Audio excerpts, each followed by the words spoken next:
मेरा नाम एस.सी. श्रीवास्तव है। नीलम श्रीवास्तव। थैंक्स देना चाहेंगे हम सबसे पहले ईश्वर का, गॉड्स का, जिसकी वजह से, जिनकी इच्छा की वजह से ये बिजनेस हमको समझ में आया और ये अपॉर्चुनिटी मिली, हम आपके सामने खड़े हैं। देन थैंक्स माय अपलाइन, जिन्होंने हमको सेलेक्ट किया इस बिजनेस के लिए, और मेरा नाम उन्होंने सोचा और हमको उन्होंने प्लान दिखाया और ईश्वर की वजह से हमको समझ में आया। मेरी अपलाइन स्पॉन्सर हैं मिस्टर अरुण एंड प्रेमलता श्रीवास्तव, जो मेरी भांजी के हस्बैंड हैं। मेरी अपलाइन में आते हैं mister Akbar Ali, SP Singh, Pradeep Thomas, Ramesh Kumar, Arun Thakur, और हमारे मेंटर हैं कुलीन and Meena Desai. Thanks my parents, जिन्होंने हमारे अंदर ये वर्च्यू गुण दिए कि हम इस काबिल हो सकें, और आज जो कुछ भी हैं हम लोग उन्हीं की वजह से हैं। उसमें बहुत सारा योगदान मेरे बड़े भैया और बड़ी भाभी का है, चूँकि उन्होंने ही हमको पढ़ाया और उन्हीं के साथ रह के हम पढ़ पाए। एंड देन माय चिल्ड्रन, मेरे बच्चों ने इस बिजनेस में बहुत सहयोग किया है। हमारे 2 बच्चे हैं, बेटा है तरुण और बेटी है सुलेखा। बेटा हमारा बीकॉम 3rd ईयर में कर चुका है, इस समय अभी एग्ज़ाम दे चुका है। बेटी BBA कर रही है, और उन दोनों का बहुत सपोर्ट था। And thanks my all team, जिन्होंने हमको इस बिजनेस में यहाँ बनाए रखा।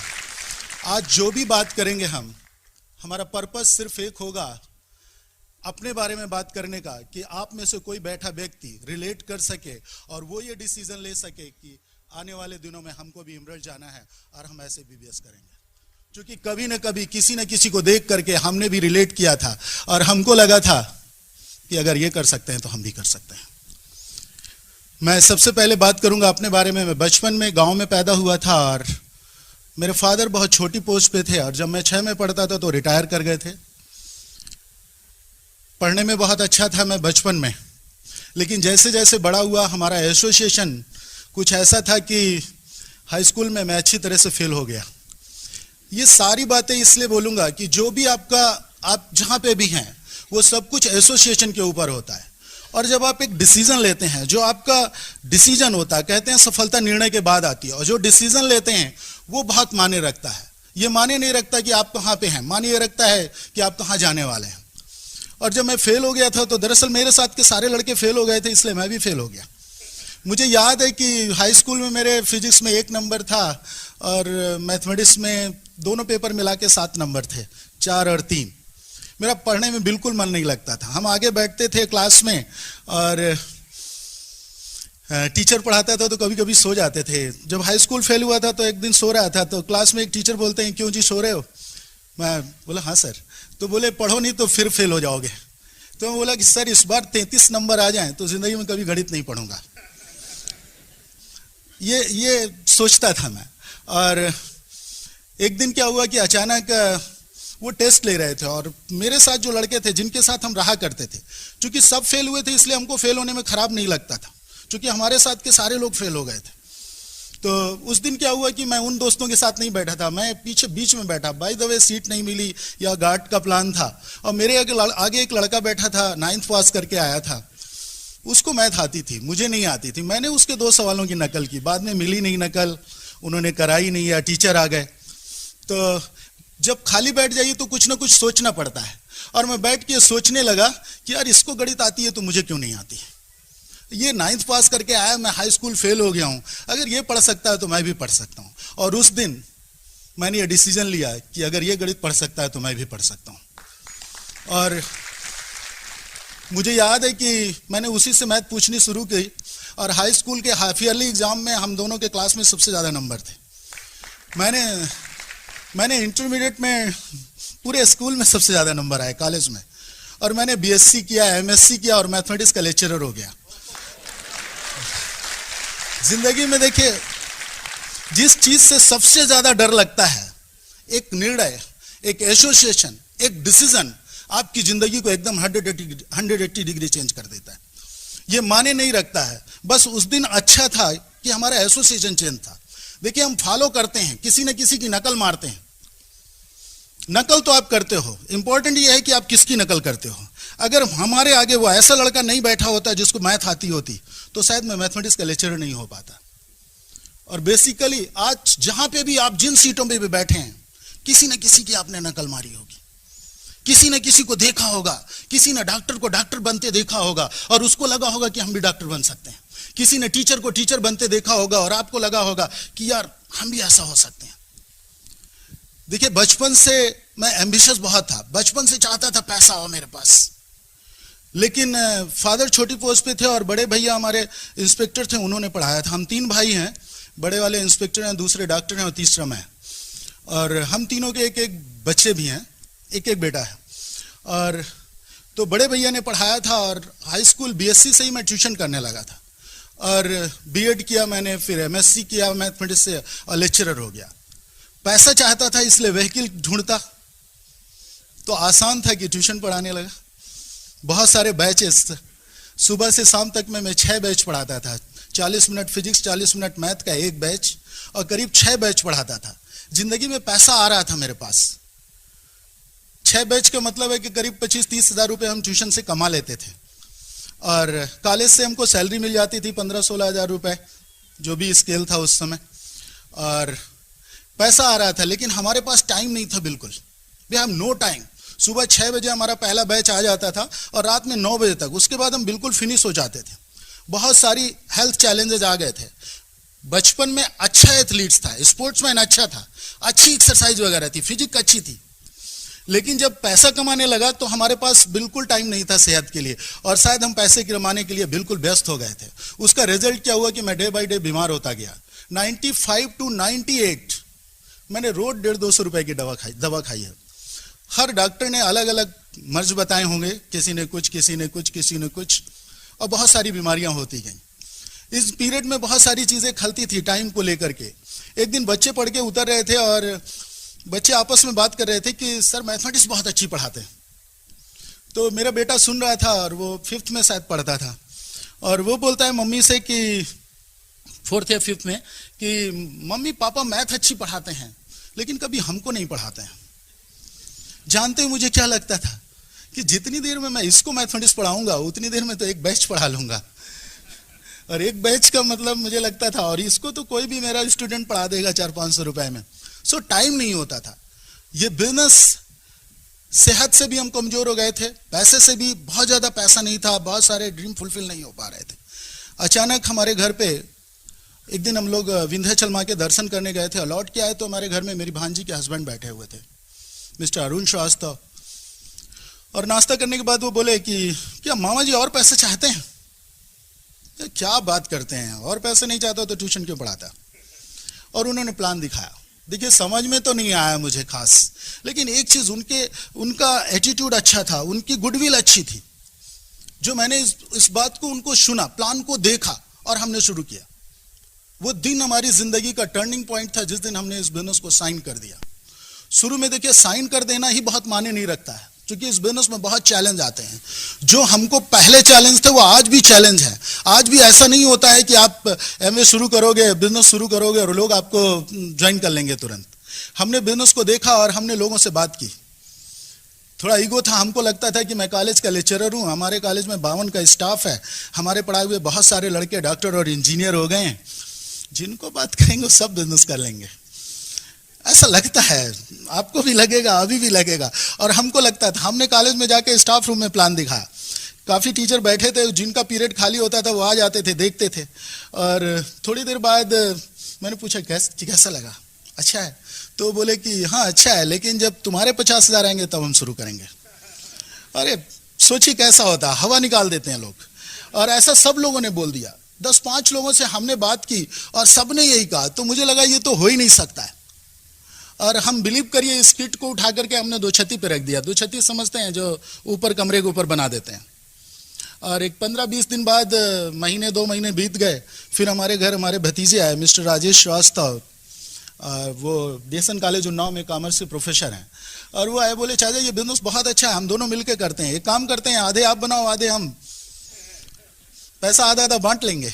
तो बोलते हैं कि मैं बोला कि यार तुम ऐसा करो, इसको पूरा पूरा ले जाओ, मुझे कुछ भी नहीं चाहिए, जो पैसा है तुम ले लेना। 15 दिन बाद वो फिर रख गए, बोले ये नहीं चलेगा। मैं तो पहले ही कह रहा था नहीं चलेगा। दरअसल क्या होता है कि कोई चीज आपके अंदर अगर गट्स नहीं है तो लोग आपको फॉलो क्यों करेंगे? अगर मुझे मैथमेटिक्स नहीं आती है तो मुझसे बच्चा क्यों पढ़ेगा? हम सबको इस बिजनेस के बारे में नॉलेज नहीं था, हम लोगों के पीछे भाग रहे थे और लोगों को प्लान दिखाने की कोशिश कर रहे थे और ये सोचते थे कि ये आदमी बिजनेस में आ जाएगा तो मुझे पैसा आएगा। मुझे याद है एक लड़का एमबीए था और हमारे घर में आया करता था, हमारी बहुत पड़ती थी।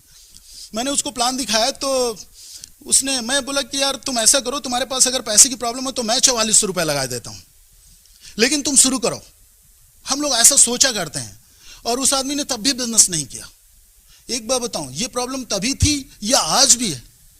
आज भी आपको क्या लगता है कि 995 रुपए से आप किसी को साइन कर दोगे, बोलोगे मैं पैसा लगा दे रहा हूं, फिर भी आपको लगता है वो काम करेगा? क्योंकि जब तक आपको ये लगेगा कि लोग काम करेंगे और हम पैसा कमाएंगे, तब तक ऐसा होने वाला नहीं है। क्योंकि अगर आप जॉब करते हो तो किसके लिए करते हो? अपने लिए या किसी दूसरे के लिए? और इफ यू आर नॉलेज, अगर आपके पास नॉलेज है तो लोग आपको फॉलो करते हैं। मैं गारंटी के साथ कहता हूं कि अगर मुझे, अब तो बहुत दिन हो गए हैं, 4-5 साल हो गए हैं पढ़ा नहीं रहा हूं, लेकिन अगर इंदौर में भी छोड़ दिया जाए तो 2 दिन में ट्यूशन ढूंढ लूंगा। अगर किसी डॉक्टर को प्रैक्टिस आती है तो लखनऊ में भी उसको पेशेंट मिलेंगे, इंदौर में भी पेशेंट मिलेंगे, इफ यू हैव नॉलेज। इस बिजनेस में हम लोगों को लगा कि ठीक नहीं, हमारी अपलाइन बहुत स्मार्ट थी। अपलाइन सदैव स्मार्ट होती है किसी की भी, और उन्होंने हमको प्रमोट किया दिल्ली फंक्शन के लिए। एक मीटिंग अटेंड की और वहां हमने कभी मीटिंग नहीं अटेंड की थी, लखनऊ में तब मीटिंग हमने देखी नहीं थी, और हम दिल्ली गए और वहां पे मैंने फंक्शन देखा और वहां कुछ लोग एक्साइटेड होकर चिल्ला रहे थे, जैसे अनुराग अग्रवाल, आर यू एक्साइटेड? और उस दिन मुझे लगा कि इस बिजनेस में कुछ तो है। हम लोगों ने वहां प्रोडक्ट ट्रेनिंग अटेंड की और डेमो देखे और कुछ नॉलेज हुआ, नहीं फेथ काम किया कि हाँ यार ये बिजनेस काम करता है। बर्तन धुलने का डिस्टर्ब का डेमो देखा, इवन एलओसी का डेमो देखा, एसेट का डेमो देखा, और डेमो देखने के बाद हमको लगा कि यार ये बिजनेस काम करता है, क्योंकि अगर विदाउट डेमो ये बिजनेस चलना पॉसिबल नहीं था। उसके बाद हमने प्लान दिखाना शुरू किया, कुछ लोग ज्वाइन हुए, कुछ गए, लेकिन फिर हमको लगा कि ये नहीं चलेगा। 2-3 महीने बाद फिर लगा ये नहीं चलेगा। फिर हम एक फंक्शन में गए और दिल्ली गए, और वहां पे एक सज्जन सिल्वर गए लखनऊ से, बोले मैं बैंक एम्प्लॉय और मैं सिल्वर, और मैं अगस्त में प्लैटिनम हो जाऊंगा। जानते हो, उस पीछे बैठे बैठे मुझे लगा कि अगर लखनऊ, मुझे लगा कि मुझे कोई चीज मिल गई। अगर लखनऊ में कोई कर सकता है तो मैं भी कर सकता हूं, मैं भी कर सकता हूं। अगर ये कर सकते हैं तो मैं भी कर सकता हूं। मुझे लग रहा था कि अगर एक बैंक एम्प्लॉय कर सकता है 10 to 5, तो एक 10 to 4 एक मास्टर जरूर कर सकता है। और मैंने दबा के प्लान दिखाना शुरू किया। उसी दिन मैंने डिसीजन लिया कि हम इस बिजनेस को जरूर बिल्ड करेंगे, और हमने शुरू किया। लेकिन ये बिजनेस हमने 6% किया और दूसरे महीने क्या हुआ कि वो नीचे आ गया। बड़ा परेशान। इस बिजनेस में एक बड़ी दिक्कत थी, लोगों ने हमारी हवा निकाल दी थी कि ये बिजनेस हर महीने 0 हो जाता है। तो जब समझ में आया तो ये तो बहुत बड़ी प्रॉब्लम थी, और लोग बोले ये तो कभी 10,000 नहीं होंगे, तुम परेशान रहोगे क्योंकि हर महीने 0 हो जाएगा। तो उतना नॉलेज नहीं था। और हमने एक दिन, हमारी अपलाइन आई हुई थी और हमने उनसे काफ़ी डिस्कशन किया रात में एसपी सिंह जी से, और दूसरे दिन मुझे लगा कि यार ये ठीक नहीं है, मेरे से नहीं हो सकता है। और मैंने वाइफ के साथ जाके किचन में बोला कि यार ये बिजनेस नहीं चलेगा, हम नहीं कर पाएंगे। तुम कहो अगर पैसे की और ज़रूरत हो तो हम एक बैच और पढ़ा लेते हैं, 4,000 रुपये तो मिल ही जाएंगे। तो ये बोलेंगे कि देखिए, वाइफ विदाउट सपोर्ट, अगर हस्बैंड वाइफ डिसीजन लेते हैं इस बिजनेस को बिल्ड करने का, तो दुनिया की कोई ताकत आपको आगे जाने से नहीं रोक सकती। और इन्होंने एक बात कही किचन में कि एक काम करते हैं, छोड़ दीजिए, जैसी आपकी मर्जी। लेकिन एक बात बताइए, छोड़ ही देंगे तो क्या होगा? छोड़ देंगे तो कुछ नहीं होगा। सोचिए, अगर हम लोग करते रहे, किसी का 1 महीने में हो जाता है, किसी का 1 साल में, किसी का 2 साल में, अगर हमारा 5 साल में भी हुआ, एक्स्ट्रा 50,000 आए, तो हमारी लाइफ में परिवर्तन आएगा या नहीं आएगा? लेकिन अगर हम लोग छोड़ देंगे तो कब होगा हमारे 50,000? फैन। और बिलीव करिए, उस दिन से हमने बिजनेस को और मजबूती से पकड़ा, और हमको लगा कि नहीं, इस बिजनेस में पावर है और हम करके दिखाएंगे। हमने धीरे धीरे बिजनेस को बिल्ड किया और 15% हो गए। 15% पहुंच गए तो फिर बिजनेस टूट गया, और लगा कि यार ये बिजनेस बहुत टफ है, ऐसा नहीं हो सकता है। तो एक दिन हमारी अपलाइन आई और बोली कि यार मैं बोले कि 2-3 महीने से मेरा बिजनेस 12% पे रह जाता है, ये आगे नहीं बढ़ रहा, क्यों नहीं बढ़ रहा? तो बोले एक बात बताओ, तुम्हारे बिजनेस में टूल फ्लो कितना है, कितना टूल जाता है, कितने लोग ब्रिड सिस्टम में होंगे? तो मैं बोला कि अभी तो कुछ पता ही नहीं। बोले एसओटी जानते हो, बुक ऑफ द मंथ सुना है कभी? मैं ये तब तो मैंने सुना ही नहीं है, मेरे पास खुद भी नहीं है। तो उन्होंने टूल बहुत प्रमोट किया, और मैंने 10,000 रुपए मुझे याद है कि मैंने दिया और उनको मैं पहले टूल्स मंगाए। और बिलीव करिए, जिस दिन से मैं सिस्टम में आया मैंने टूल फ्लो प्रमोट करना शुरू किया। लॉन्चिंग योर फ्यूचर या बुक ऑफ द मंथ की बहुत सारी किताबें, बहुत सारे कैसेट्स। तो बिजनेस क्या हुआ कि फ्लो करने लगा और हम लोग सिल्वर हो गए। ब्यूटी ये थी बिजनेस की कि हम लोग सिल्वर गए। और चैलेंजेस रहते हैं, देखिए लाइफ में बिना चैलेंज कुछ भी नहीं होता है। कहते हैं अगर बड़े ड्रीम हैं तो आपको बड़े चैलेंज देखने पड़ेंगे। जिस महीने हम सिल्वर जा रहे थे, हमारे फादर बहुत एज थे, 88 ईयर्स के थे, और वो कुर्ता टांग रहे थे और गिर गए और उनका एक्सीडेंट हुआ, तो फ्रैक्चर हो गया था। और मैं 7-8 दिन बाहर था। हमारा एक बहुत बड़ा ग्रुप है बिहार में और मैं उधर मीटिंग कर रहा था। लौट के आया तो बीमार थे। और दूसरे जब हमने सिल्वर किया तो हमारे 10,400 पीवी थे।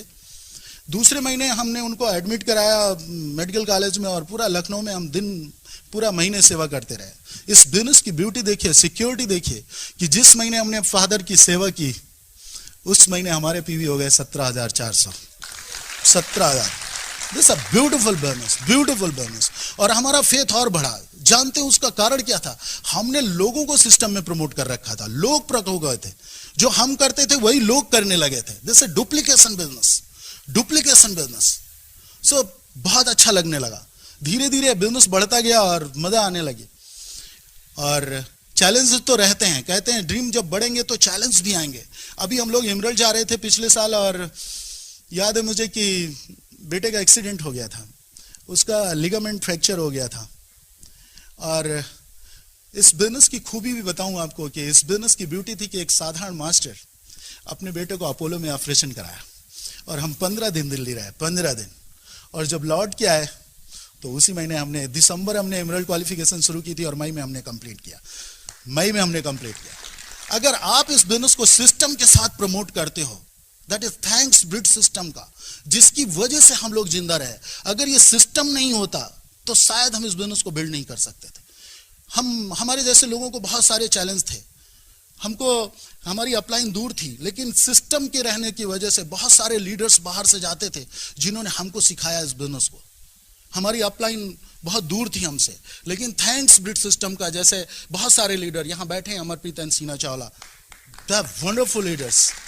बहुत प्रमोट किया लोगों ने, बहुत प्रमोट किया। और शायद ये जो हमारे ब्रिड सिस्टम के लीडर्स हैं, या जो सीडी कैसेट आई, पता चला कि रणवीर जी की लव योर पेरेंट्स बहुत प्रमोट किया था। इन कैसेटों ने हमारे बिजनेस को बहुत बिल्डअप कराया था। और सिंपल हम लोग सिस्टम में थे और एक अंगीठी की तरह भट्टी में सुलग रहे थे और लोगों को देखते थे और लोगों को लगता था, हमको लगता था अगर लोग कर सकते हैं तो हम भी कर सकते थे। हम क्या करते थे, लोगों को रिसीव करते थे और हमको लगता था कभी ना कभी तो हमारा भी नंबर आएगा, हमको भी लोग रिसीव करेंगे। This a beautiful business. और सिंपल बस आपको सोचना क्या है कि फॉलो करना है। किसको फॉलो करते हैं? मैं और बात करूं इससे पहले कि मेरी wife, beautiful wife Neelam Srivastava. Thank you. नाम नीलम श्रीवास्तव है और बाय प्रोफेशन डोमेस्टिक इंजीनियर हूँ, हाउस वाइफ हूँ। और सबसे पहले हम थैंक्स करते हैं गॉड का, क्योंकि ऊपर वाले की मर्जी नहीं होती तो शायद ये बिजनेस अपॉर्चुनिटी नहीं मिलती और हम एक्सेप्ट नहीं करते। अपॉर्चुनिटी तो मिलती है लेकिन उनकी मर्जी नहीं होती तो हम एक्सेप्ट नहीं करते इस बिजनेस को। उसके बाद थैंक्स देते हैं हम एमवे कारपोरेशन का, क्योंकि इनके प्रोडक्ट इतने अच्छे हैं कि प्रोडक्ट को यूज करने से हमारी लाइफ स्टाइल अच्छी हो गई। देन ब्रिड सिस्टम को थैंक्स करते हैं, सिस्टम बहुत पावरफुल है। और फिर अपने बच्चों ने बहुत सपोर्ट किया है। जब हमने बिजनेस शुरू किया था तो बच्चे मेरे छोटे थे और कभी हम लोगों को बच्चों का एक्सक्यूज नहीं बनाना पड़ा, क्योंकि फर्स्ट टाइम हम जब बिजनेस स्टार्ट किए तो दिल्ली में हस्बैंड बता रहे थे कि सेमिनार हम दोनों ही अटेंड किए, तो वहाँ से एक फेथ बढ़ा था और लगा कि बिजनेस अच्छा है। और बच्चों को भी गोल दे रखे थे कि देखो जब मेरी नई पिन अचीव हम करेंगे, जब हमारा 6% होगा, 9% होगा, 12% होगा, तो हम आप लोगों को कुछ ना कुछ गिफ्ट देंगे। गिफ्ट देखिए बड़ा हो या छोटा ये मानी नहीं रखता, गिफ्ट होता है। तो जब मेरे पिन चेंज होते थे तो हम बच्चों को होटलिंग कराते थे, या कभी और बड़ी पिन हुई तो ड्रेसअप उस पैसे से खरीद के दे देते थे तो बच्चों को बहुत अच्छा लगता था। तो मेरी बेटी और बेटे दोनों कहते थे मम्मी आप मीटिंग में जाइए नहीं, हम लोगों का गिफ्ट रह जाएगा। तो बच्चे कभी मीटिंग में जाने से रोके नहीं। और जब बच्चों का एग्जाम होता था तो बच्चे मेरा कहते थे मम्मी आपको टेंशन पालने की ज़रूरत नहीं है, आपका जो गोल है आप उसे अचीव करो, हमारा जो गोल है वो मैं उसे अचीव करूंगी। क्योंकि उस समय बेटी मेरी 3rd में थी और बेटा क्लास 5th में पढ़ता था। ऐसा नहीं था कि बच्चे बहुत बड़े थे, तो वो लोग अपने से पढ़ भी लेते थे और मैं खाना बना के रख के जाती थी तो बच्चे खा लेते थे। बच्चे अपने से सारा काम मैनेज करने लगे और काफ़ी कुछ बच्चों को मोटिवेट किया। ये कैसेट, जो कैसेट हम सुनते थे वही बच्चे भी सुनते थे। और डायमंड लेडी जब बोलती ना कि मेरे बच्चों ने सपोर्ट किया, तो बच्चों ये चीज़ सुन करके उनको लगा कि अगर हम लोग मम्मी पापा का सपोर्ट करेंगे तो मुझे भी अच्छा हो जाएगा। तो ये सब चीज़ें रही। फिर थैंक्स करते हैं हम अपने पेरेंट्स का और अपलाइन का और डाउनलाइन का। तो सभी को बहुत बहुत थैंक्स जिनकी वजह से हमारी पूरी लाइफ स्टाइल चेंज हो गई। हम अभी आपको अपना बैकग्राउंड बताते हैं, हम किस बैकग्राउंड से आए हैं। देखिए मेरा जन्म कानपुर में हुआ और लोअर मिडिल क्लास में जन्म हुआ। मेरे फादर गवर्नमेंट जॉब में थे, बहुत बड़े अधिकारी तो नहीं थे, सिंपल क्लर्क थे। और हम 3 भाई, 1 बहन है, बहनों में हम अकेले हैं। और एजुकेशन भी बहुत सो थी, लेकिन ड्रीम था तो बहुत हार्ड वर्क करते थे पढ़ाई करने में। पढ़ते थे लेकिन मार्क्स बहुत अच्छे नहीं आते थे क्योंकि मेरा माइंड ना बहुत शार्प नहीं था। अब मुझे लगता है उस समय ये बात नहीं लगती थी। तो पढ़ाई करते थे। पढ़ाई किस लिए करते थे कि एक सपना था कि लोग मुझे जाने। और मुझे लगता है कि ये हर लेडीज का सपना होना चाहिए कि मेरा ही था। आप लोग को कैसा लगता है? लगता है ना कि लोग मुझे जाने। मुझे भी था कि लोग मुझे जाने और इसी के लिए हम पढ़ाई करते थे। लेकिन पढ़ाई में सो थे, जॉब कर नहीं सके। क्या हुआ कि मेरे को तो लगता था कि जो लड़कियां होती हैं ना उनकी कोई रिकॉग्निशन नहीं होती। छोटे में अपने फादर के नाम से जाने जाते थे कि श्रीवास्तव जी की बेटी है। थोड़े बड़े हुए तो अपने भाइयों के नाम से जाने लगे कि ये विनोद की सिस्टर हैं, अमोद की सिस्टर हैं, बंटी की सिस्टर हैं। तो फिर लगा कि चलो जैसा भी है चल रहा, कभी ना कभी तो लोग मुझे जानेंगे। फिर जब इंटर पास कर लिए, ग्रेजुएशन में थे, तब लगा कि अब तो लोग मुझे जान नहीं पाएंगे। चलो अब ना जानते हैं कैसे जानेंगे। जब मेरी मैरिज होगी और हस्बैंड के साथ जाएंगे तो वो हो सकता है वो मुझे जॉब दिला दें और लोग मुझको जानने लगेंगे। रिकॉग्निशन तो मिली। क्या हुआ, शादी के बाद लोग मेरे ससुर जी के नाम से जानने लगे मुझे कि ये लाला जी की बहू है। मेरे ससुर जी को सब लोग लाला जी कहते थे। फिर हस्बैंड की जॉब लगी और हम लोग लखनऊ में शिफ्ट हो गए। लखनऊ आए तो हस्बैंड टीचर, तो लोग इनको मास्टर जी बोलते थे और मुझे मास्टराइन बोलते थे। जानते हैं जब लोग मुझे मास्टराइन बोलते थे तो मुझे बहुत खराब लगता था। खराब इसलिए लगता था कि हमने वर्क नहीं किया था ना, तो ये रिकॉग्निशन मुझे नहीं चाहिए थी। तो हमें लगता था ये तो लगता है पूरी जिंदगी भर के लिए हो गया। फिर जब बच्चे थोड़ा बड़े हुए तो हमने हस्बैंड से कहना शुरू किया कि मुझे कुछ जॉब करना है क्योंकि टाइम मेरा बेकार हो जाता है और घर में बैठे ही तो रहते हैं, कुछ ना कुछ काम करेंगे। क्योंकि मुझे टीवी देखना बिल्कुल पसंद नहीं था। टीवी देखते थे जिस दिन पिक्चर आती थी, पहले हफ्ते में 1 दिन पिक्चर आती थी और महीने में 1 आध बार हम लोग टॉकीज में जाके पिक्चर देख लेते थे। और एक सपना और था कि मेरी जिस लड़के से शादी हो वो मुझे बहुत टाइम दे। क्योंकि हम अपने फादर को देखते थे कि वो ना मेरी मम्मी को टाइम देते थे और ना हम लोगों को कहीं घुमाने ले जाते थे। तो मुझे लगा कि पापा ना मम्मी को घुमाने ले जाते हैं ना हम लोग को ले जाते हैं, तो हम दुनिया क्या होती है कब देखेंगे, कब जानेंगे। और जब पिक्चर देखते थे तो उसमें सीन देख करके मुझे बहुत मोटिवेट होते थे और लगता था क्या जिंदगी है इन लोगों की, हमारे पास तो लगता है कभी ऐसा नहीं होगा। तो ये सब चीजें दिमाग में बहुत ज्यादा बैठी हुई थी। और तो हस्बैंड से हमने जॉब के लिए कहना शुरू किया। हस्बैंड भी बहुत स्मार्ट, हमारे बहुत ही स्मार्ट हैं। एक्चुअली ये नहीं चाहते थे कि हम जॉब करें, इनका भी रीजन था ना चाहने का। शुरू में तो इन्होंने कहा कि देखो अभी बच्चे छोटे हैं, थोड़ा और बड़े हो जाएं तब तुम बात करना जॉब के लिए। फिर एक दिन हम मेंटली प्रिपेयर हुए और रात में हम दोनों बैठ करके बात की। सैटरडे की रात थी। हम इनसे बोले कि देखिए अब तो बच्चे काफ़ी बड़े हो गए और आप चले जाते हो, मुझे जॉब करने दीजिए। तो ये बोले ठीक है, तुम खुद जाके एप्लीकेशन डालो, कौन सा जॉब करोगी? हम बोले हम भी टीचिंग प्रोफेशन में चले जाएंगे, कहीं टीचर बन जाएंगे और 1000-1200 रुपये मेरे को मिलने लगेगा। एक्चुअली मुझे पैसा नहीं चाहिए था, पैसा तो इनको मिल ही रहा था, मुझे सबसे ज़्यादा रिकग्निशन चाहिए थी और अपने पैसे से पॉकेट मनी हम खुद को खर्च करना चाहते थे। ये नहीं चाहते थे कि हस्बैंड का पैसा हर जगह खर्च करें। ये चीज़ें थी कि कल को हस्बैंड पूछे कि तुम्हें इतना पैसा दिए थे तो वो क्या हुआ, ये कभी नहीं सुनना चाहते थे, इसलिए जॉब और करना चाह रहे थे। फिर ये संडे की नाइट में बहुत स्मार्ट है, बता रहे ना, संडे की नाइट में मेरे से बोले कि अच्छा तुम कल जाओगी तो एक बात बताओ कैसे इसको मैनेज करोगी, तुम थक जाओगी, बहुत परेशान होगी और मुझे अच्छा नहीं लगेगा, तुम थकी रहोगी, मैं भी इतना हार्ड वर्क करता हूँ। तो जब तुम प्राइवेट जॉब में क्या होता है ना कि मेहनत बहुत कराते, तो बोले तुम बहुत थक के आओगी, तुम्हें लगेगा कि मैं चाय बना के दूं और मुझे लगेगा कि ये तो मेरी बीबी है, मुझे चाय बना के दे। उस समय हम लोगों दोनों के ईगो टकराएंगे और जो आज हम लोगों के प्यार है ना वो बीच में कमी हो जाएगी। आज तो हम खुशी खुशी कभी कभी कहते हैं ना तुम फुलके बनाओ मैं सब्जी बनाता हूँ, ये खूब होता है हम लोगों के साथ पहले भी, लेकिन जब तुम जॉब करके आओगी तब मैं नहीं कर पाऊंगा, मैं भी ऐसा हो सकता है। तो मुझे लगा कि ये नहीं चाहते हैं और शायद वो रात थी, उस दिन से हमने जॉब करने का सोचना ही बंद कर दिया। सोचे कि नहीं अब हम कभी नहीं कहेंगे कि हमें जॉब करना है, चलो। और जो वर्ल्ड टूर की इच्छा है कि थोड़ा सा वर्ल्ड टूर करने को मिलेगा, घूमने को मिलेगा, तो भगवान ने 2 बच्चे दिए हैं, ये बच्चे बड़े होंगे, पढ़ेंगे, क्योंकि जिस पीरियड में हम लोग आ रहे थे उस समय लोगों के बच्चे अधिकतर फॉरेन में पढ़ने जाने लगे थे। तो हमें लगा मैं बच्चों को बहुत पढ़ाऊंगी तो ये बच्चे फॉरेन में जाके जॉब करेंगे, उस समय बुलाएंगे मम्मी आप मेरे पास आ जाओ और घूम के चली जाना।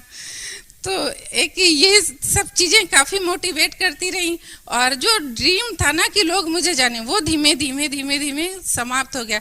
फिर लगने लगा कि चलो अब तो एक सूरत और बची है, अभी खाली लोग बच्चों के नाम से नहीं जानते हैं, जब बच्चे बड़े हो जाएंगे तो सब लोग कहेंगे ये तरुण की मम्मी, ये सुलेखा की मम्मी, मेरी यही रिकग्निशन रहेगी। और कहते हैं ना कि ऊपर वाला जो है, अगर आपका कोई सपना है वो चाहे जितना बड़ा हो, ऊपर वाला उसे पूरा करने का एक अपॉर्चुनिटी आपको देते हैं, वो आपके ऊपर है आप उसे करते हैं या नहीं करते हैं, एक्सेप्ट ना। तो हमारे भी सपने थे और ऊपर वाले देख रहे थे कि इनका ये सपना है, तो ये बिजनेस अपॉर्चुनिटी मिली। और जो मेरा नेचर था कि हम बहुत शाई नेचर के थे, लेकिन निगेटिव नहीं थे, कभी भी लाइफ में हमें कोई चीज़ निगेटिव नहीं दिखती थी, और इस बिजनेस को हमने धीरे से शुरू कर दिया।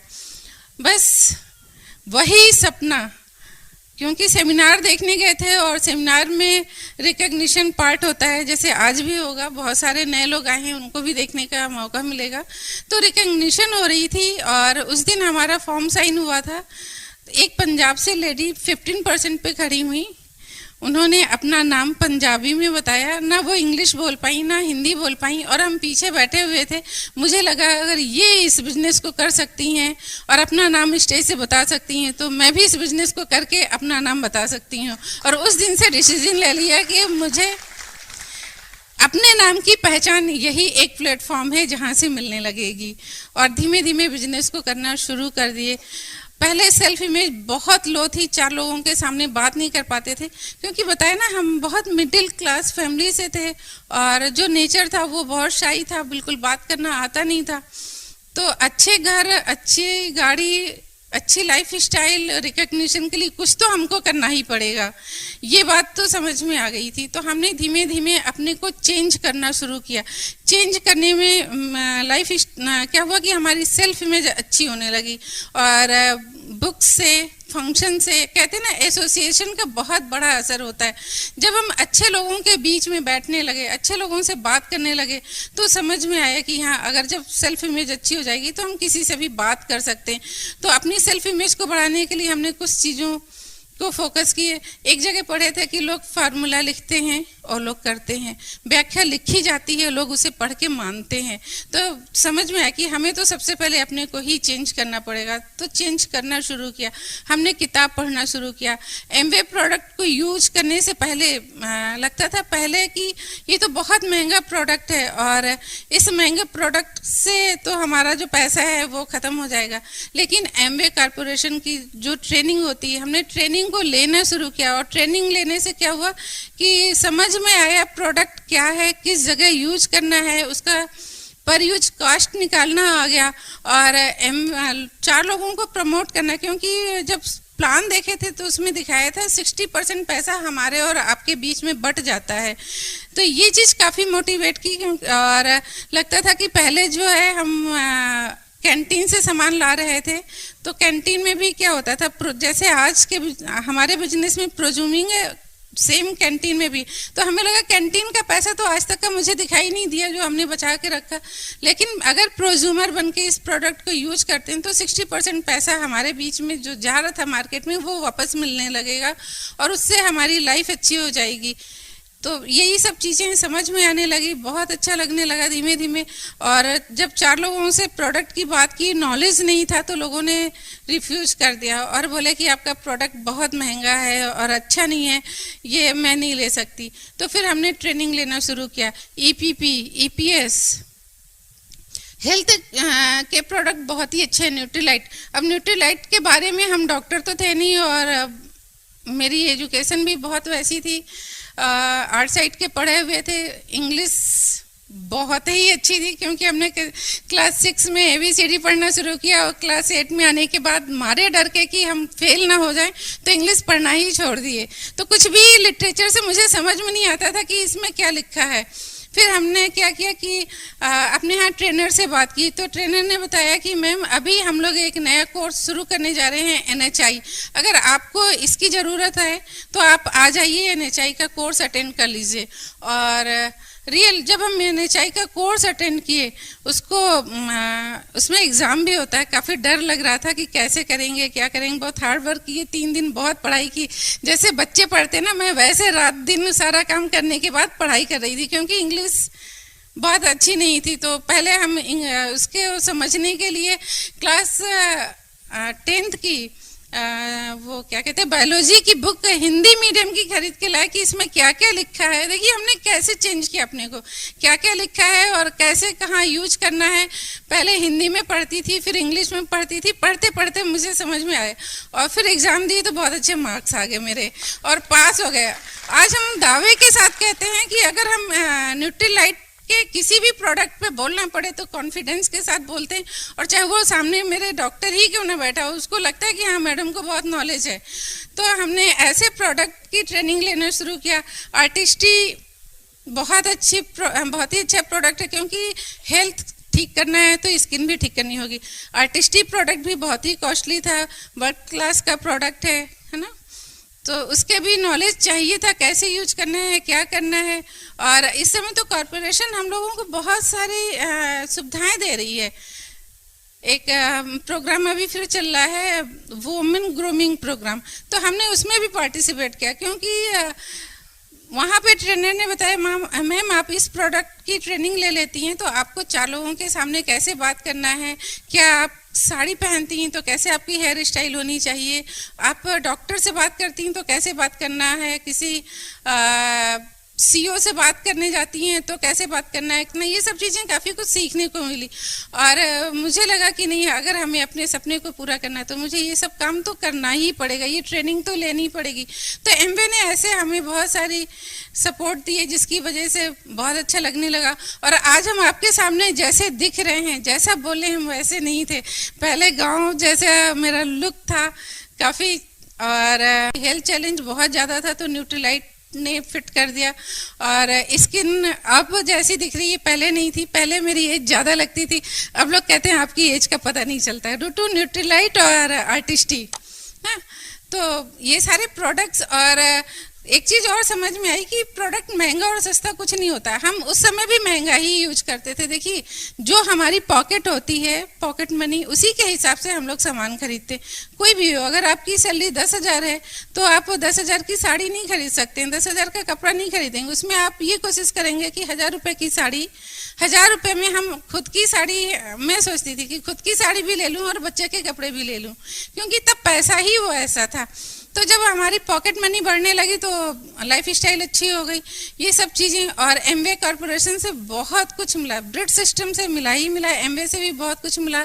नेम फेम रिकॉग्निशन, जो सपना था वो पूरा होने लगा, क्योंकि जब हम फंक्शन में जाते थे तो वहाँ रिकॉग्निशन टाइम पे या ऐसे भी इंडिया प्रोफाइल वगैरह में देखते थे कि नाम लिख के आता था पैगी एंड बिल ब्रिड, कुमार एंड अंजलि, है ना, लता गाला, कांति गाला, मीना एंड कुलीन देसाई। तो ये मुझे बहुत मोटिवेट किया। मेरे को लगा अरे जो मेरा सपना था कि लोग मुझे जाने वो तो मिल गया। और आज हमें फक्र होता है कि लोग कहते हैं नीलम एंड ऐशी श्रीवास्तव, ये मेरा रिकॉग्निशन होने लगा। और जो घूमने का सपना था वो भी पूरा हो रहा है। एमवे कॉरपोरेशन मुझे फॉरेन ट्रिप देती है और ब्रिट से मुझे इंडिया में काफ़ी घूमने को मिला। ब्रिट के जो भी फंक्शन होते हैं हम उसे अटेंड करने, इंडिया के किसी भी कोने में होता है, हम दोनों हस्बैंड वाइफ जरूर जाते हैं। और आज सेमिनार करने, अभी हम लोग छत्तीसगढ़ में थे, जनवरी में पूरा पंजाब घूम के आए। अगर ये बिजनेस नहीं होता तो शायद मुझे ये कोई चीज़ मिल नहीं पाती और मैं सिंपल वही हाउस वाइफ बनी रोटी बना रही होती और अपनी रिकॉग्निशन ख़त्म हो गई थी। देखिए रोटी बनाना बुरा नहीं है ना, रोटी अब भी बनाते हैं, तब भी बनाते थे, लेकिन अब चॉइस की लाइफ स्टाइल है, अब बहुत सारे सर्वेंट हैं और ये सब चीज़ें मिलने लगी ड्यू टू इस बिजनेस की वजह से। और हम आपको यही होप दिलाएंगे कि एक सिंपल सा कपल, हम और हस्बैंड वाइफ दोनों ही, एक मास्टर की बीवी ये बिजनेस कर सकती। तो आप सभी बहुत स्मार्ट हैं, आप तो कर ही सकते हैं एक फेथ के साथ। Thank you. देखिए वेरी नाइस। सब कुछ इजीली नहीं होता है, सब कुछ इजीली नहीं होता। This is simple business but not easy. क्योंकि इस बिजनेस में लोग जब हंसी उड़ाते हैं ना तो बहुत चुभता है और शायद हम क्विट कर जाते हैं। जब भी आप क्विट करोगे किसी न किसी की बात से क्विट कर जाते हैं। चैलेंज फेस करने पड़ेंगे। जब लोग हवा निकालते हैं तो बहुत तकलीफ होती है। एक बात देखिए कि मैं एक कहानी सुनाता हूँ जहाँ से बहुत मोटिवेशन मिलता था मुझे। चूंकि थपेड़े लगते हैं, मुझे याद है कि मैं एक दिन प्लान दिखा रहा था, होम मीटिंग कर रहा था किसी के घर पे, और मैंने लिखा कि मेरा ड्रीम है कि मेरे पास एक लाल रंग की मटीज होगी। मैंने फ्रिज पे भी लिख दिया था कि मुझे पास लाल रंग की मटीज होगी। आजकल दूसरी गाड़ी है। तो मैं जब प्लान दिखा रहा था तो मैंने बोला कि इस बिजनेस से मैं एक लाल रंग की मटीज खरीदूंगा। तो वहाँ एक सज्जन बैठे हुए थे उनके घर पे और मैं प्रिया स्कूटर से गया था प्लान दिखाने। तो बोलते हैं कि यार पहले इनसे कहो एक नया स्कूटर तो खरीद लें, फिर मटीज की बात करेंगे। लोग चैलेंज करते हैं। और एक बात बताएं, जितना आप फेस करोगे तकलीफ तो होगी, उतनी मजा आएगी। इस बिजनेस में अगर लोग आपके ऊपर हंस नहीं रहे हैं तो फिर पिन बदलना बहुत टफ होगा। और चाहे जिस लेवल पे हैं लोग, चाहे जिस लेवल पे हों, चाहे आप इमराल्ड हो, चाहे प्लैटिनम हो, चाहे 9% हो, चाहे 6% पे हो, चाहे 12% पे हो, आपके पास हंसने वाले लोग चाहिए जो आपकी हंसी उड़ा सकें। और जैसे जैसे लोग घटते जाते हैं आपको ढूंढना होगा, क्योंकि आपकी हंसी लो प्रोफाइल वाला आदमी नहीं उठा पाएगा। थोड़ा आपको आगे बढ़ के प्लान दिखाना होगा। और सिंपल देखिए, बिना चैलेंज के, बिना फेस किए हुए तकलीफ तो होती है। जब भी हम कोई काम करते हैं हमको पेन उठाना पड़ता है। विदाउट पेन कभी गेन नहीं होता है। एक दिन देखिए, एक मंदिर में दो पत्थर थे, एक जमीन पे नीचे था और एक ऊपर था। एक मूर्ति थी और जमीन पे नीचे पत्थर बिछे हुए थे। तो एक पत्थर नीचे वाला बोलता है ऊपर वाले से कि देखो तुम्हारी कितनी अच्छी भाग्य है कि तुमको लोग पूछते हैं, तुम्हारी रिकॉग्निशन होती है, तुमको टीका लगाते हैं, फूल माले चढ़ाते हैं, और एक मैं हूं कि मुझे पैरों तले रौंद देते हैं। तो वो बोलता है कि हाँ बिल्कुल, हम दोनों एक ही जैसे हैं, हमारे दोनों में कोई डिफरेंस नहीं है। लेकिन एक डिफरेंस है, जब शिल्पकार ने छेनी हथौड़ा उठाया था और तुम पर लगाया था तो तुम चिल्लाए थे, और जब बहुत दर्द हुआ तुम चिल्लाए तो तुमको उसने छोड़ दिया। दर्द मुझे भी हुआ था, मेरे ऊपर भी शिल्पकार छेनी हथौड़े लगा रहा था, दर्द मुझे भी हो रहा था, लेकिन मैंने बर्दाश्त किया। और उस बर्दाश्त करने का नतीजा यह है कि मैं यहां पे हूं और तुम यहां पे हो। So simple. लोग तो हंसेंगे। मुझे याद है कि जब मैं मैथमेटिक्स लेक्चरर था तो मैं बोलता था मैं ट्यूशन छोड़ दूंगा, तो भी लोग हंसते थे। मैं जॉब से छोड़ दूंगा, लोग हंसते थे। ऐसा हो ही नहीं सकता, ऐसा कर नहीं सकते हो। और धीरे धीरे धीरे धीरे आगे बढ़ते जा रहे थे, धीरे धीरे आगे बढ़ते जा रहे थे। बेटी से लोग पूछते थे कि मेरी बेटी छोटी थी तो उससे मोहल्ले वाले पूछते थे, सुना तुम्हारे पापा एमवे करके कार खरीदेंगे? पागल हो गए, एमवे से कहीं कार आएगी? और वो आके और बोलती थी, और जब लोग बोलते थे तो हमको उतना ही चुभता था। एक बात समझ लीजिए, विपरीत परिस्थितियों में या तो क्विट कर जाओगे, या तो लोग अपनी कमर तोड़ देते हैं, और या रिकॉर्ड तोड़ सकते हैं। और ऐसा होना चाहिए। कुछ ना कुछ, जब तक कुछ होगा नहीं तब तक कुछ नहीं होगा। कुछ तो होना चाहिए, और कुछ कुछ होना चाहिए। बिजनेस कहते हैं उन लोगों के लिए जिनको कुछ कुछ होता हो। जब आप किसी को देखते हो, जैसे अगर आप मुझे स्टेज पे देख रहे हो और अगर आपको लगता है कि अगर ये कर सकता है, और आपके दिल में कुछ हो रहा हो कि मैं भी कर सकता हूं, अभी रिकॉग्निशन होगी और आपको लगे कि ये लोग सिल्वर जा सकते हैं, ये 9% कर सकते हैं, ये 12% कर सकते हैं, देन दैट फॉर यू। अगर किसी का ड्राइंग रूम देखते हैं, किसी की गाड़ी देखते हैं और आपको कुछ कुछ होता है, काश मेरे पास होती, दिस इज, तब आप पेन उठाओगे, वरना पेन नहीं उठा सकते हैं। क्योंकि जब तक रीजन नहीं होगा, पेन उठाना बहुत टफ है। बहुत मुश्किल से बिजनेस चलता है, विरोध करते हैं लोग।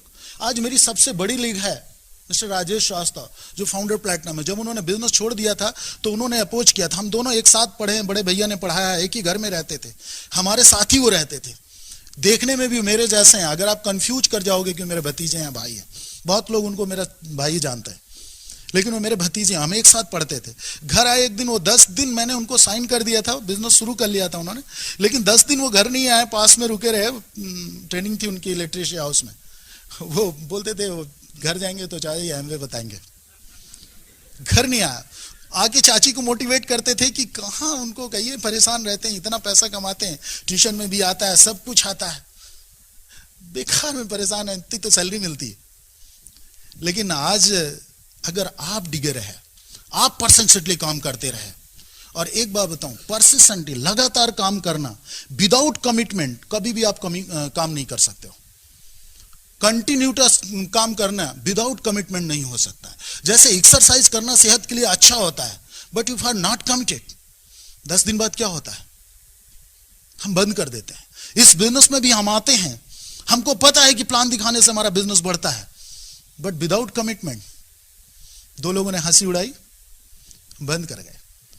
उसका नतीजा यह था कि हमने उनसे एक दिन कहा कि देखो सारे लोग छोड़ दें, तुमको करना हो करो, नहीं मैं तो करके दिखा दूंगा, अब मैं करके दिखाऊंगा। और जब मैं लगा रहा तो वो मोटिवेट हुए। आज हमारी सबसे बड़ी लेग है, उसमें बहुत बढ़िया लीडर हैं। वो सफायर इस महीने या अगले महीने हो जाएंगे, और इमरल्ड भी वो जल्दी हो जाएंगे, फरवरी तक। उनकी तीसरी लेग भी ब्रेक कर रही है। This a very good group, बहुत अच्छा ग्रुप है उनका। राजेश एंड सुदिव्या श्रीवास्तव, उन्हीं के ग्रुप में प्लैटिनम है। डॉक्टर सर्वेश एंड रश्मि खरे, बहुत सारे लीडर हैं, Dilip and Chhaya Yadav, so many platinum, so many legs, huge leg है वो। आज हमारी बहुत बड़ी लेग हो गई। इस बिजनेस से लोग मिलते हैं।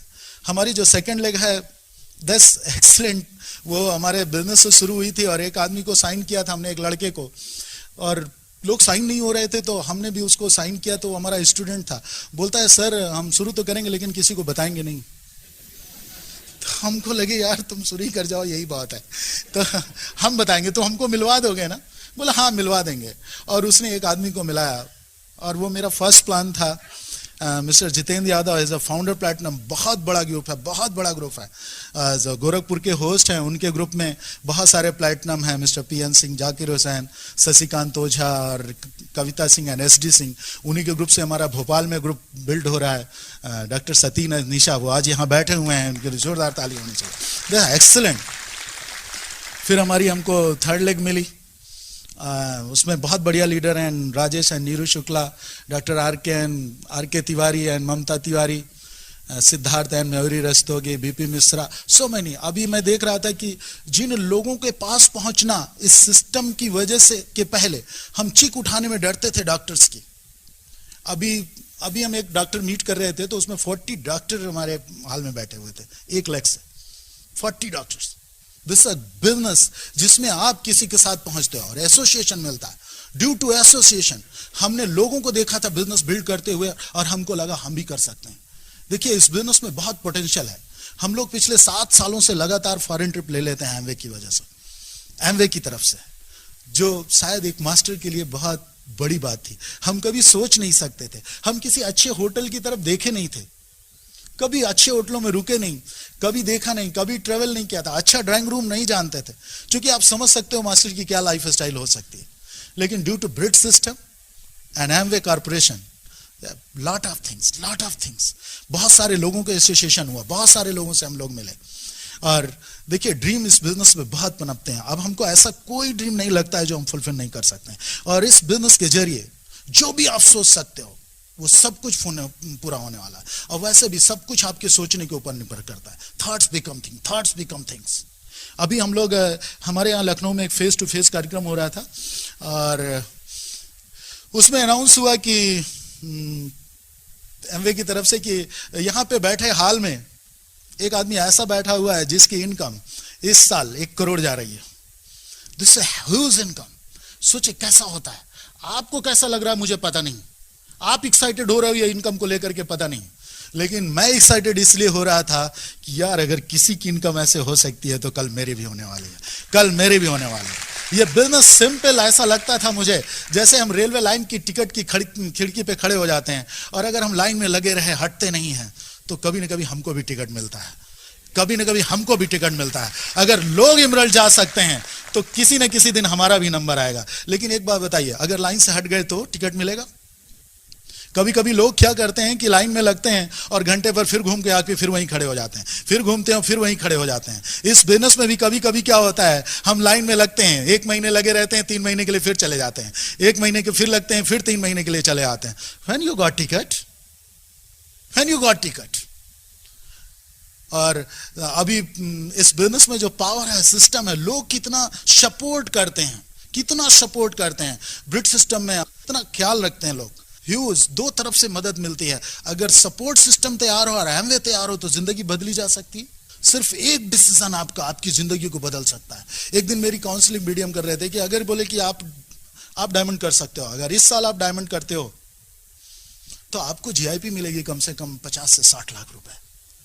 और जानते एक मास्टर की, मैं मैथमेटिक्स लेक्चरर है, सोच थोड़ी मास्टरों की वैसी होती है ना, बड़ा सेटिस्फाई होते हैं। तो मैं सोच रहा था कि यार देखो, हम दोनों एक दिन कैलकुलेट कर रहे थे, अगर यार मैं जिंदगी में नौकरी करता तो कुल कितना पैसा मिलता। तो सैलरी जोड़ा तो लगा कि यार करीब 40-50 लाख रुपए मिलते साल जिंदगी में। और उस दिन हम लोग कैलकुलेट कर रहे थे कि यार अगर इस साल हम लोग डायमंड करते हैं और 60 लाख जीआईपी आए, दिस इज गुड। एक बात बताइए, जिंदगी भर काम करके 60 लाख कमाना अच्छा है, या एक तो थोड़ा सा काम करके 1 घंटे काम करके साल का 60 लाख रुपए कमाना अच्छा है? Which is good. Take a decision, कौन सा अच्छा है? साल का 60 लाख आए तो लाइफ अच्छी होगी, या जिंदगी भर 1.5 लाख आता रहे तो लाइफ अच्छी होगी? कैलकुलेट करके देखिए क्या लाइफ स्टाइल हो सकती है। अगर 1.5-2 लाख कमाओगे साल का तो क्या लाइफ स्टाइल होगी, और साल का 60 लाख आएगा तो क्या लाइफ स्टाइल हो सकती है। लेकिन ये सब कुछ देखिए सोचना पड़ेगा। ये मास्टर जो कॉम होती है ना, हम लोग, सॉरी मैं किसी मास्टर को पुट डाउन नहीं कर रहा हूं, लेकिन वो कहते हैं 2 मास्टर साइकिल से चले जा रहे थे और बिरला की संपत्ति देखी तो एक बोला कि यार मैं तो, अगर ये मुझे मिल जाए तो मैं इससे ज्यादा पैसा कमा सकता हूं। तो बोले क्या करोगे? बोले ये सब तो करूंगा, मैं एक ट्यूशन और पढ़ा लूंगा, दिस एक्स्ट्रा। बस हमारे बिजनेस में, हमको जानते हैं इस बिजनेस में क्या समझ में आ गया था, मैंने इस बिजनेस को लिया कि एक ट्यूशन और मुझे पढ़ाना पड़ रहा है, मजबूरी है मेरी। और एक बात बताऊं, जो भी आप काम करते हो वो मजबूरी में करते हो। अगर आप जॉब में जाते हो तो मजबूरी में जाते हो या खुशी से जाते हो? अगर आप बिजनेस में जाते हो तो मजबूरी में जाते हो या खुशी जाते हो?